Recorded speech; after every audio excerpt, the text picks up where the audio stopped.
జన్మాంతరంగా మమ్మల్ని అంతా ఒక చోట చేర్చాడు స్వామి.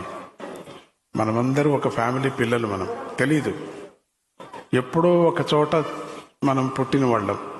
అందుకని ఇక్కడెందుకు ఈ కమిటీ మెంబర్స్గా ఇంత అవస్థపడి అనుభవిస్తున్నామంటే, జన్మాంతరంగా అన్న తమ్ముళ్ళు, మీరు అక్క చెల్లెళ్ళు. ఈరోజు మీరు వేరే పుట్టిండొచ్చు, వేరే కులం అనుకోవచ్చు, వేరే డిఎన్ఏ అనుకోవచ్చు, ఏమైనా అనుకోవచ్చు, ఇష్టం. కానీ ఒక్కచోట మనం పెరిగిన వాళ్ళు. ఏమో కౌరవ పక్షంలో ఉన్నాము, కొంతమంది పాండవ పక్షంలో ఉన్నామేమో, ఏమో రామాయణ కాలంలో ఉన్నాము మనము. పునర్జన్మ ఉంది కదా మనకు, అనుభవించి మళ్ళీ రావాలి కదా ఇక్కడికి. కాబట్టి యోచన చేస్తే మనం దేనికో, ఎందుకు ఈ స్వామి వెంటపడ్డాం అంటే, ఎప్పుడో ఏ జన్మలో నా వెంట పడ్డారు, లేక నేను మీ వెంట పడ్డా, అందుకని మళ్ళీ నా వంట పడ్డారు, నా వెంట పడ్డారు. కారణం అదే. కారణం లేనిది మనకు తెలియదు. అది మనము దాన్ని వెతకాల్సిన పని లేదు.